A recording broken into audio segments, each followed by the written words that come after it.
It's new. The latest development in the industry. A selector lever and dial replace the standard gear shift control. And here is just how simple driving can be with the marvelous new Mercomatic drive. Now, it used to be that driving an automatic was pretty brain-dead simple. Pull it out of park, roll past reverse and neutral, and stick it in drive, and then push the pedal on the right. When you desire a burst of speed for passing, you just press the accelerator to the floor. But the high-tech automatics today have a lot more nuance than that. The shifters you find on the actual lever or on the paddles are not literally connecting you with the gears, but they are connecting you with the software that runs the transmission. You can get in there and just about call all the shots as if it was a manual, except the actual guts of the transmission remains different than a manual.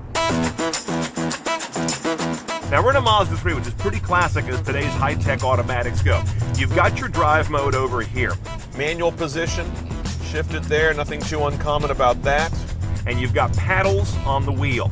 You can invoke a shift with these paddles while in drive, and it's a temporary shift. So let's say I want to downshift now down to third or second gear, the RPMs go up, and then after about 5-6 seconds, it goes back into drive mode and drops down the RPM, shifting up a gear.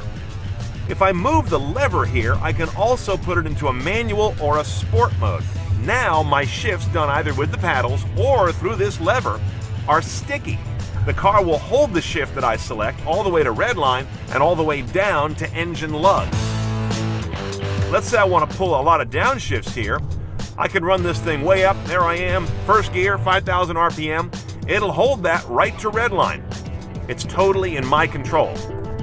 And same thing can be done over here at the lever. It just replicates what the paddles are able to do. Now in this car, as you can see, I've got a paddle over here on the right for upshift. There's another one over here on the left, that's for downshifts. Not every car does it that way. Some cars, like Porsches, for example, come to mind.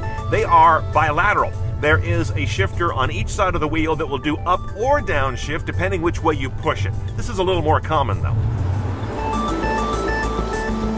So what's the best way to use this technology? Well, several ways. First of all, if you need an immediate burst of better acceleration than the car is geared for at the time, snap it down a couple gears momentarily for the 5 or 6 seconds it'll hold, and then let the car go back in the drive for best fuel economy. Another way, you're going out for a nice drive on a nice country windy road. Snap it over into manual or sport mode and choose your position, either lever or paddles, to get fully engaged in the drivetrain. That's one of the nice benefits here. Here's another one. You've got really challenging conditions, gravel, mud, snow, and for whatever reason you think the car's not handling it well. Sometimes it's really nice to have a more granular gear, typically a lower gear, to modulate your power on uneven surfaces.